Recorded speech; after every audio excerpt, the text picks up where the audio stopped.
What? Oh, nice. Yeah, good. I love it.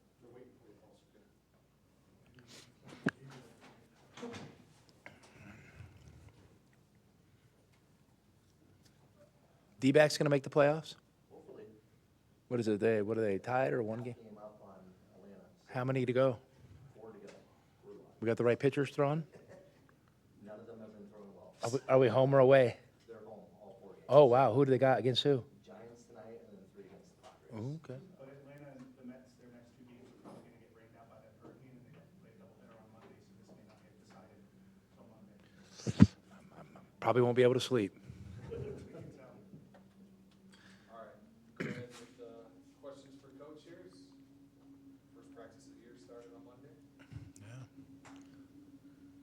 This is your fourth year here. Does this team look any different than the previous teams in any good or way, bad way?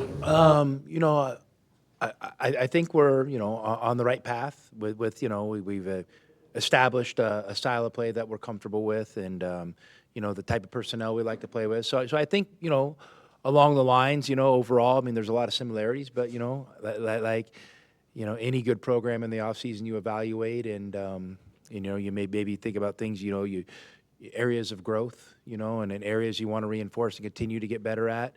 So we've definitely spent a lot of time focusing on that. And the other thing is, as you put together your roster, you have to be, you don't just get to necessarily handpick, every player that you want. So you have to be adaptable. And so I feel like, we got some guys that can continue to kind of, be successful in the way we want to play. But I'm also, they have some unique attributes that we'll probably need to tap into as well. Enjoy most about being a grandfather? Oh, wow. I like the good questions. This has been really fun watching, Liam and Hallie, kind of, become young parents and take it on as their own. And I know, my wife and I are really excited. And obviously, having them in town, is not something, maybe you can ever expect to happen. When I was 18, I left home and, I never moved back. And, so to be in the same area as them has been really cool. And, it's just great perspective. My wife and I look at each other and think, it seems like yesterday we were in those shoes. And so to watch them be young parents and be able to be a part of it's been really, really cool. What went into the decision to stick with only 11 scholarship players after maybe a couple of them opened up during the offseason? Nothing we overthought. I think you're always, mindful of, when you're filling out your rosters, you want to make sure there's an opportunity, for everybody that you give a scholarship to. And, what does that opportunity mean? That opportunity might mean playing time. That opportunity might be to develop for a year or two, kind of wait in the wings. And so you just want to make sure you're getting the right guys to fill those last scholarships and that there's an opportunity for them to be successful in your program. And we feel good where we ended up. And, obviously we ended up, on the heavy side of walk-ons this year for a variety of reasons. So we felt like, our practice numbers are where they need to be for us to practice the way we want to be. So we didn't really have the right maybe fit for those last two scholarships, or the timing wasn't right. So we kind of were comfortable going with 11. How much did it help to be able to get all three of those guards to come back after they tested the water? Well, it's significant. Those three guards, you're referring to, Jaden, Caleb, and KJ. I just kept using the analogy. We always focus on is how everything's different, this and that. But, returning experienced players is important. And I would equate to having three guards in their second year in the program. It's equivalent to maybe, 5 or 10 years ago having, three upperclassmen at those guard spots that are juniors and seniors. It's just the continuity you feel comfortable with, and hopefully they're able to kind of take the next steps within the program just because of their experience and their familiarity with what we do. What are your expectations for Deloro, and what type of player should we? Well, he's going to be a real impact player for us. I mean, he's got just an incredible feel for the game. He's got incredible skill. He's a winner. And so we're counting on him to play a major role on this team, and we're excited to have him. And he's been great, in our summer and our fall practices. And he's kind of, it was a quick recruitment and which happens sometimes, this day and age. But it's one that we're looking forward. We look back on and understand that we're fortunate that it happened because of the way he's going to be able to contribute to this year's team. Do you have any connection with him, with your Australia background yourself or anything? Or like you said, it was quick. How'd you guys? I mean, we have some connections. We both like meat pies and sausage rolls, and I think that we bonded over that. And there's this thing down there called VB. I think I like that more than he does. But no direct personal connections. Just we were able to kind of cross-reference a few relationships and stuff like that. But nothing major. Like Carter, Trey, it seems like those guys it sounds like got some inside-outside skills. Do you anticipate using the 4 position any differently this year? Well, I mean, the 4 has been really effective for us. I mean, whoever's played that spot in our 3 years here has been really successful. And the first guy, to kind of wrap his arms around that was, Azulis Tabellis, and he played it his own way. And, then you ended up with Keyshot, who, kind of took that role last year along with some help from Pella, and, and they played it their own way. And I think what's important with that position is, it gives you a lot of flexibility in what you do. And, you can really, adapt what you want to do offensively and defensively just based on that guy's skill set. So, we're going to adapt to the strengths, but, we have great options there this year. And I'm really excited about how we're going to be able to utilize the guys that play that spot. What do you hope to see from Caleb this year? Caleb. I mean, first off, this is an amazing guy and just a first-class individual. And I'm really proud of Caleb, and I'm proud to be associated with him. I'm really challenging him to continue to grow. And he's had a very successful college career thus far. And, he's kind of this last generation of player that's going to get that additional year. And so I've just encouraged him to take advantage of it. Now, what does that mean? That means, for me, maybe getting outside of yourself and growing in other areas. And those are conversations that we've had, and the buy-in's been great. So, I'm expecting him to, obviously be a major significant contributor at both ends of the floor. And, I'm expecting his experience to kind of be able to carry us through and guide us in tough moments. Grow? What do you mean by grow? I mean, growth could be like, maybe changing how you play a little bit. You know what I mean? Like maybe not just, going back to the drawing board and saying, well, I just want to do what I've done before, but maybe a little bit more of it or a little bit better. Maybe it's go back and rethinking what you did. And kind of reinventing yourself or reinventing certain parts of your game. So, those are conversations, we've had and things we really spent a lot of time on this summer. So so far the results have really stood out to me. Did you have any suggestions to him in that regard? Well, for sure. I had a lot of suggestions to him. And we'll keep those internal between me and him. And we're not a program that gets out ahead of ourselves. We're a program that wants to show proof of concept and to back up what we talk about. So I don't feel the need to say specifically what we're talking about. I'm just excited for for him to get out there and over the course of the season be able to display what we did. To me, that would be success. Way more success than me in an opening media conference, talking about what we're going to do. He's going to show you what we're going to do. That's our mindset. Go to him a lot. Sorry, James.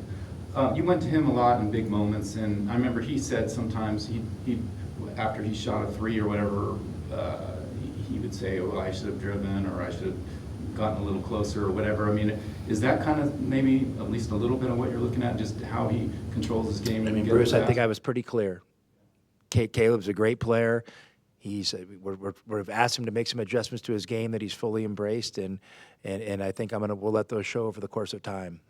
You've had tremendous success with the big man improvement in your program.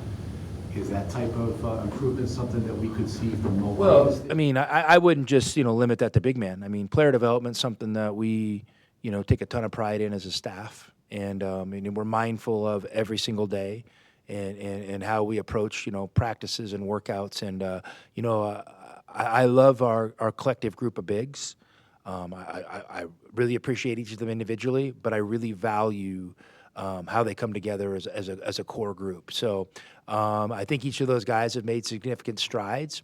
Now, we need to kind of hammer those things home and not just assume they're going to happen and not take them for granted. We got to go out and, like you said, we've got to go out and show that progress has been made. And, like I said, with that stuff and with Caleb, I don't feel like it's necessary for me to get up on a soapbox and tell you how these guys have gotten better. I want you to see how they've gotten better. About Mo Crevis, could he be? Yeah, Mo's obviously made great progress. He's made great progress, and he's somebody that we were excited when he decided to join this program, and we're excited to move forward with him and watch his continued growth. I mean, he's a tremendous young man and a tremendous prospect. What's his status? You guys were kind of. Yeah, I mean, he's fine. I mean, like if we had games today, he'd be playing. And just sometimes you have to time these things and take care of things when you can. And there's nothing we're hiding or nothing like that. It's just taking a little bit of time to make sure he's ready for the long haul. Do you expect for the Red Blue game him and everybody else as of now? And that, Bruce, that's 10 days out from now. I mean, I don't know what's going to happen between now and then, or what J-Rock's going to decide that's best for these guys. So, I'll assume everybody's available until they're not available. How was the experience with Team USA, and gain anything from that you can use this season? It was an awesome experience. It was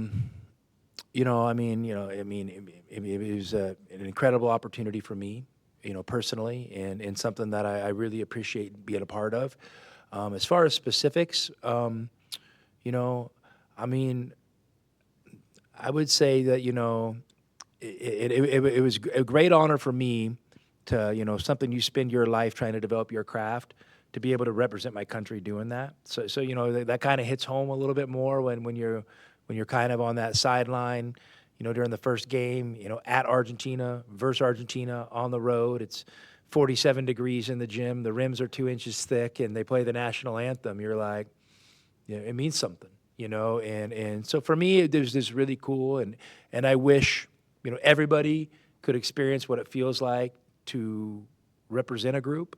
Whether that's representing your country, whether that's representing the University of Arizona, representing the community of Tucson, representing the state of Arizona. I mean, that's the driving force in doing things, is you understand that you're constantly part of something that's much bigger than yourself.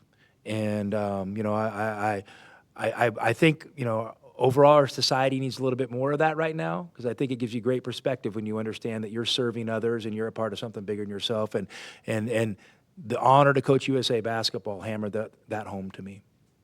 What did you end up doing with the gold medal? I just threw it in the sock drawer next to the other ones. It's there's a display in my office with some of that stuff. And to be honest with you, I've been fortunate to be on a lot of successful teams over the years that have won. And you get rewards at the end of the year. And forever, I kept those things in a small Ziploc bag. And then it grew to a bigger Ziploc bag, like one of those 1 gallon ones, and just kind of, whatever, put it away wherever my wife had it. And then, we accumulated so many, she felt like it was important that we kind of get a place to present them in. So she had a really cool, box type thing, not a jewelry box, much bigger than that, built that kind of puts all that stuff in that's in my office. So I thank her for that, but trust me, I don't look at them ever, because I'm always thinking about the next one. Foresee any difference, or was there a difference in approach to roster construction now that you're in the Big 12 and maybe the style? Not for Arizona. Obviously you guys know I like a big, physical style of basketball, and obviously we're stepping into a conference that's known for not only great competition, but great athletes and great physicality. So I think we're built for it. But again, we're not going to, make any assumptions. We got to go out and we got to show and prove that we're built to be successful in the Big 12. What do you open for Bradley? Obviously, they play a lot more, presumably. Yeah, JB's, really kind of, taking that position and wrapped his arm around it. And obviously we're looking for him to be a lead guard and be a leader on our team and be a leader on the court, and help us get organized and play efficient, effective style of basketball. And he's he really kind of kind of came on as the year went on last year, and he's really continued that growth over the course of the summer. So he's somebody that, we're fortunate to have, and I'm excited for him to get his opportunity to kind of be that lead guard this year. Can you talk about Henry real quick too, because we lost him in a year, or you lost him in a year, after seeing some good signs his first year. Just your thoughts about his future, maybe this year. Well, Henry's probably somebody that a lot of people, have forgotten about a little bit. He came in as a freshman that we were counting on, and kind of had an up and down freshman year, which happens to a lot of guys, especially, coming, that over from Europe, that transition. Then, the start of his second year, he gets injured, and it kind of cost him a significant portion of the front part of the season that, we felt it was in his best interest to redshirt. So, he was healthy enough to play probably around in January-ish. But I just thought that it would be smarter to redshirt him and really give his body another year to catch up, and his game another year to grow, and just for him to mature, physically, mentally, emotionally, all those things. And I think he's made progress in all those areas. I mean, he's been a consistent, producer in our practices, and we're looking for him to play an impact role on this team. And back in the day, guys like Henry would have redshirted. And, just because that's what we did. We redshirted big guys, and kind of took our time developing them. So for him to get the advantage of that redshirt year is really going to give him a great 3-year window to make an impact on college basketball. It's on the additional red-blue game up in Glendale and the value that comes from that? It's probably a big swing. We were presented with the opportunity, and we went for it. And, we obviously want to continue to grow, Arizona basketball throughout the state, and we want to be able to get up to Phoenix. Obviously, it's our largest population base in the state, and let fans engage with Arizona basketball. Hey, to be honest with you, we need to sell some more tickets, so we need Wildcat Nation up there or down here to come up and support the program. And, we've had some great conversations, kind of internally and externally with other parts of the university about, can we make this an annual thing where we go up there and make it a great day to promote the University of Arizona for future students, for, alumni coming back to participate in alumni events. And then, as part of a much bigger University of Arizona event, we tie in another red-blue game, So I think there's some exciting things on the horizon. It's just probably going to take a year to kind of to make it work. So, but we're not afraid of making bold moves, and in this day and age, we want to separate ourselves from the pack, and Arizona basketball is a special brand, and it means so much to so many people that, we want to continue to grow it and build it.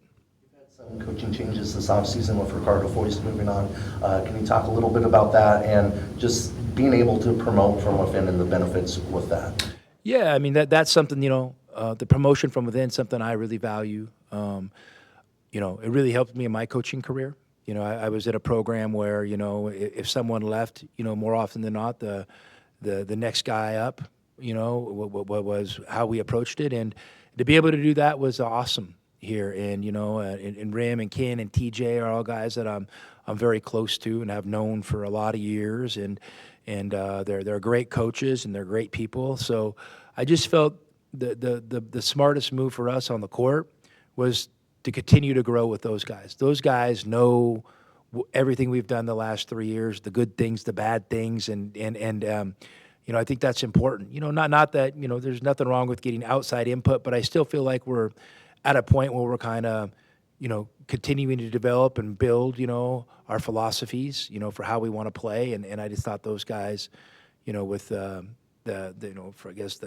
program knowledge they had were the right move. We were also able to hire a guy named Matt King, and a lot of you guys might know Matt. Matt's been a prominent person in the sports world, and especially in the Arizona and Phoenix area for a number of years. And with this becoming more of a business, you need business minds. And I can claim to be a lot of things, but probably a business mind's not one of them. So we wanted to bring somebody in here, kind of in a senior role that can really make sure that the eyes, effort, and energy that are required to run a program are inside our our group. So we feel really good about the staff changes we made. And, we also appreciate Ricky. I mean, Ricky's like a little brother to me.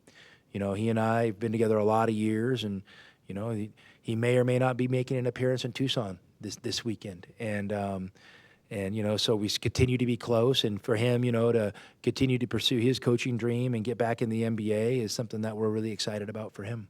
I know there's a lot to play out, but what do you make of the backup point guard, or the second point guard, I should say? Yeah, I mean, listen, it's so early, but Conrad's somebody I have a lot of belief in, and maybe I believe in him more than others, and I think that he's going to definitely be able to provide a spark for us, and but we're not going to just put 100% of that burden on him. I think guys like Caleb and KJ have enough experience now to handle some of that playmaking and decision making role, and to be honest with you, our system, obviously any system's good with the point guard, but ours isn't the way we play with pace and movement. It's not 100% reliable on having a pure point guard on the court every second. So I think we got a lot of options, and I like the pieces we have. So I'm excited to see how that plays out. How much can you rely on Jaden at the point? Because obviously his efficiency was through the roof last year, but he was smaller sample size. I mean, do you figure that, is there a caution that after 32 minutes a game or whatever, maybe it dips a little with him? Or again, Bruce, you're ahead of me. You know what I mean? Like I have not thought about overusage on Jaden Bradley. I think we have other options. I mean, I haven't thought about a threshold.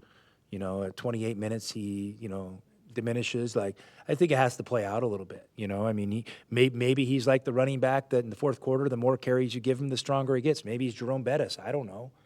I mean, I don't know. So, so I'm going to let that play out. And, one of the things I try not to do, and I'm not, trying to, be contentious or anything, but I like to let these things happen naturally. And I don't like to, script a lot of the decisions, because to me, like, aren't you supposed to give players a chance to prove it?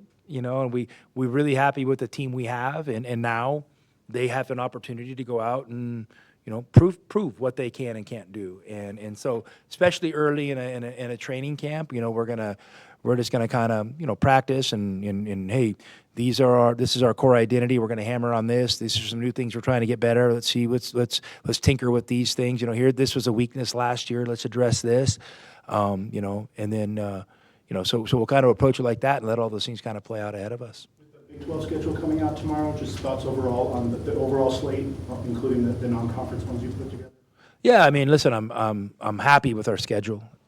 There's a lot of moving parts this year. You're playing 18 or 20 games in the Big 12. These are things that that we maybe didn't know to a later date. So how do you want to handle your non-conference schedule?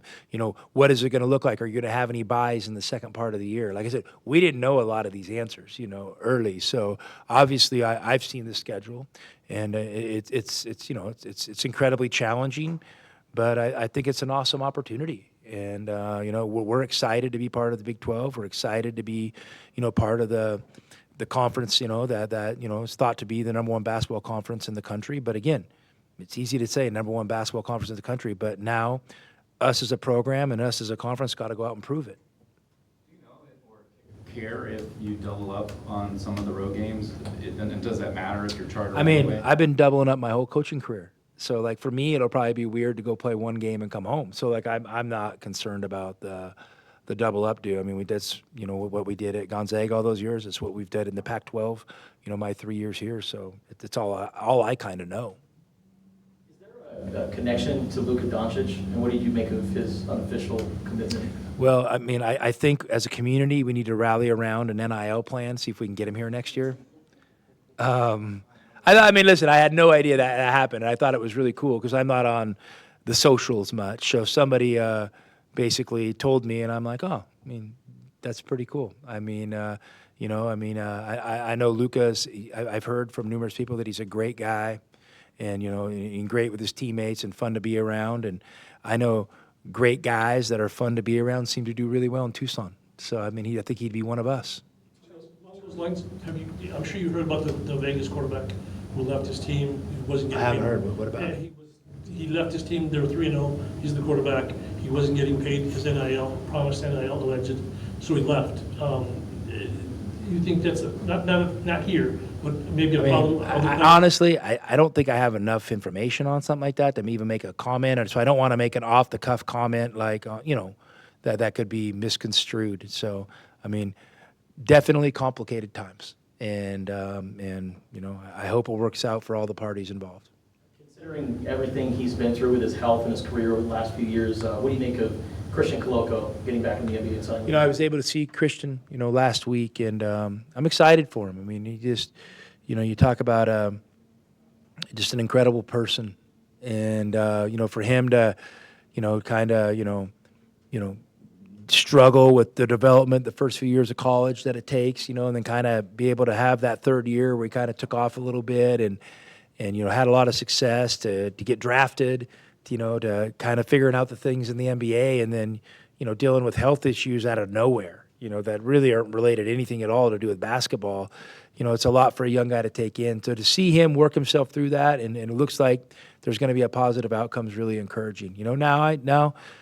There's a lot of work that that remains to be done for him. I mean, he's going to have to really commit himself and push himself to physically get back to the level he was at when he left here.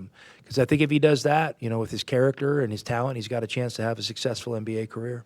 Where do you see Carter winding up so far anyway? Has he been exclusively with the Wings, or have you had him working? I mean, yeah, we've moved him all over the court. I mean, he's a guy, he's versatile. So, we'll try to take advantage of, the versatility he brings, and, but at the same point, we'll figure out what we think eventually, when we're ready to make those decisions, what position gives him the best chance to have early success, and, and then what position gives our team to have the best chance to grow over the course of the season. We'll make those decisions, as they play out in front of us. Following up on Henry too, like if he does crack the rotation, where does he help you maybe the most, or I mean, well, Henry could play either of those front court spots. He kind of plays them his own way. So, again, another thing we'll see how it plays out over the course of the next few weeks, and then try to make the best decision for the program and for Henry. Year 4, where do you think you've grown, and what have you learned through the first 3 seasons as Arizona's head coach? Well, I mean, I think the first thing you take a step back is, I have the same enthusiasm, for the job as when I first started. I know my love of Tucson and the University of Arizona has really grown, as being somebody who wasn't from here or didn't have much, experience here. So I think, if your passion and your energy is still there, like you're beginning something, but your love and your loyalty to the community, the program grows, I think that really is it's a powerful force that gets behind you and motivates you every single day. I know my job, in simple terms, is to coach a basketball team, but I also know the impact that basketball team has on this community, and to me, it's a driving force for me every single day to be successful for the people of Tucson, the people of University of Arizona, and the people in the state of Arizona that love this place. And honestly, I'm saying that from the bottom of my heart. I mean, that drives me every single day. I don't need any individual accolades or awards. I want program success, for our players and for the members of this community.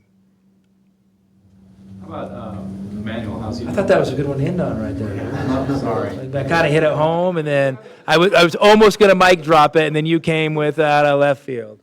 Okay, let's go. I'm ready. No, we got. I still got 3 more here. Wow, okay. But no, E-Man, just how he's looking. E-Man's awesome. You guys are going to love him. He's at that early development stage for a big guy, but he's got a ton of potential, and this guy just oozes energy and enthusiasm, and I think those are going to be resources he's really going to be able to tap into with a little more experience. I think he's going to be a great player at Arizona. And you talked about Liam earlier. I was just curious, how does it feel to have him on the team as a dad? And did you guys have any conversations? Because he's coming from starting at NAU to who knows what he's going to be here as well. Yeah, I think Liam said it best. When my wife asked if he was going to play, he said, "Mom, if I have to play, Dad is not doing his job." So I mean, listen, college basketball is hard, and and Liam's been through a lot of ups and downs in college basketball, and I don't think that the general public really, acknowledges that or understands that enough, and that's fine that they don't. I mean, everybody has their own battles they're fighting. They don't need to, empathize with college athletes every second of the day. But it's hard. So I think he's been through a lot, and I think he's just excited to be down here and start kind of his next journey in life. And it's been fun having him around. It doesn't impact how I coach or any decisions that I make. And he knows he's plays a small, but all those walk-ons on what we call our green squad play a very important role in what we do. And I think he takes a lot of pride in that, as do all the other guys on the green team. And yeah, it's been fun having him around. And I'm sure it's something that as the years pass, I'll look back with great memories for. But in the moment, what I'm worried about right now is having a good practice this afternoon. That's all I'm focused on. Those with only 11 scholarship guys, is there a chance you give a scholarship to any of the walk-ons? I mean, I really haven't thought about that at this point. So. We'll see how that plays out. You guys have two green teams at this point? Or? Some days we do, and it's been awesome. And I'm not making no jokes about it. I mean, I know people think it's crazy, but it's really been able to help the way we practice and with the repetitions we've been getting. And, you go forward and they're saying 15 players. And, there's a lot of unanswered questions. What does that mean for walk-ons? I mean, walk-ons in basketball are over the course of college basketball, the impact walk-ons have made has been amazing. And the impact of being able to walk onto a college basketball team, the impact that's had on those guys' lives has been amazing. I hope we don't ever lose sight of that, because that's what college basketball, is it's about. And, I know it's a business, and it's a business that we fully participate in, but I hope some of those, cool things aren't lost, in this newfound focus on the business side of it. Thanks, guys. Last time I coached Liam, probably 7th, 8th grade, probably right in there. Yeah. Huh? He better have.